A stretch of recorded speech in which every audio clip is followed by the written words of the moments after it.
Hello and welcome everyone to another Python 3 basics video. In this video we are going to be talking about default function parameters. In the previous video we looked at how we can define a function, call a function and define a function with parameters.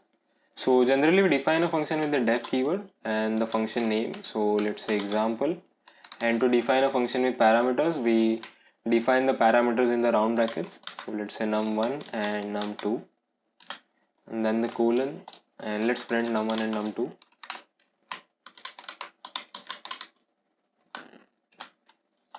And let's call our function. So this is how we generally define and call a function.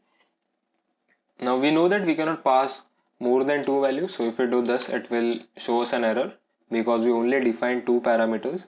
And we also know that if we pass only one value or less than two values, it will show us an error because we define two values, two parameters.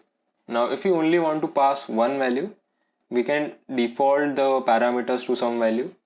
So to do that, let's say we default num2 to 100.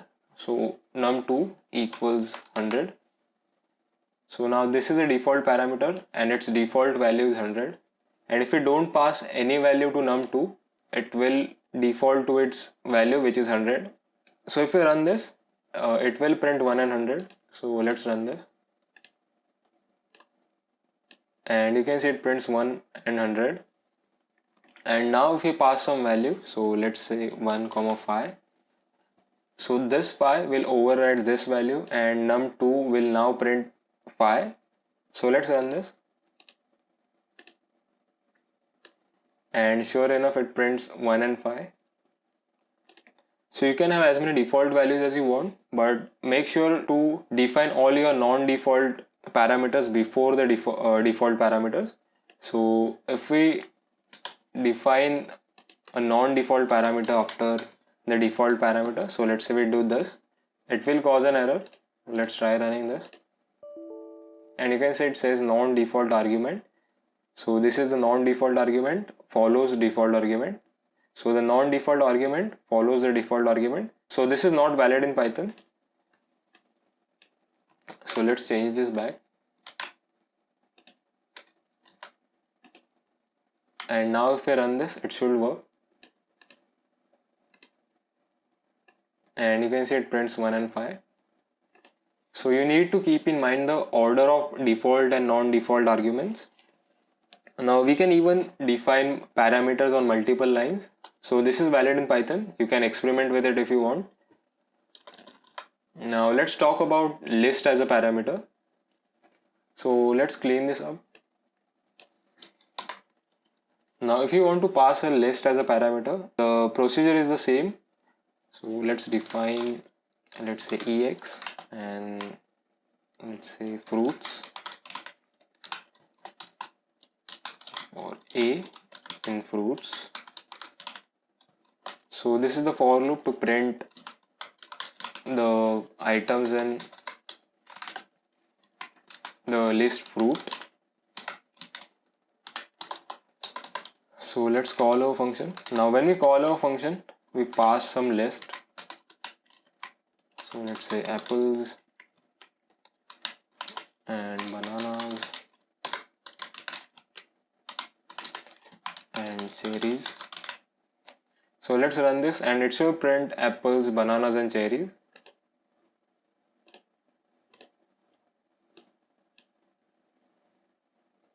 Okay, we printed fruits, so we should have printed A. Now if we run this, it should work. And yes, it prints apples, bananas and cherries. So this is how you pass a list to a function. Now another thing we have with functions is recursion. So when a function calls itself inside its own body, so if we say ex and pass some value to it, esd, so this function is calling itself and it is called as recursion. Now you need to be careful with recursion because similar to infinite loops, it can also cause infinite recursion. So you can imagine the function calling itself over and over and over and it will cause an infinite recursion.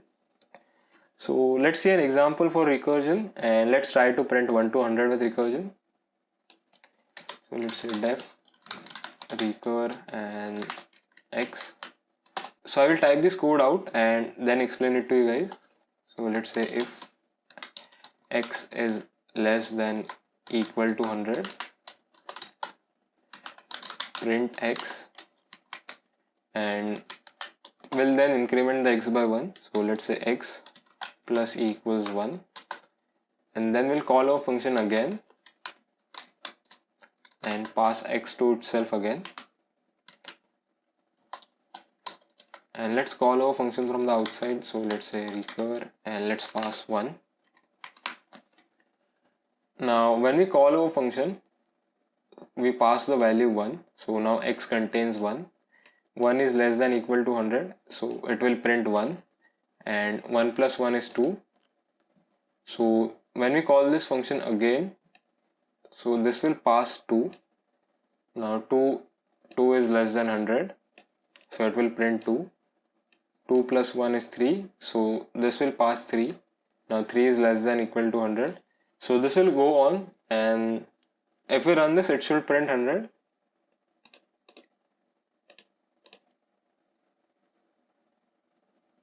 And sure enough, it prints 1 to 100. So this is how you can use recursion, but you need to have some statement that doesn't call it. Now if we didn't have x is less than 100, it will keep on calling itself and will result in an infinite recursion.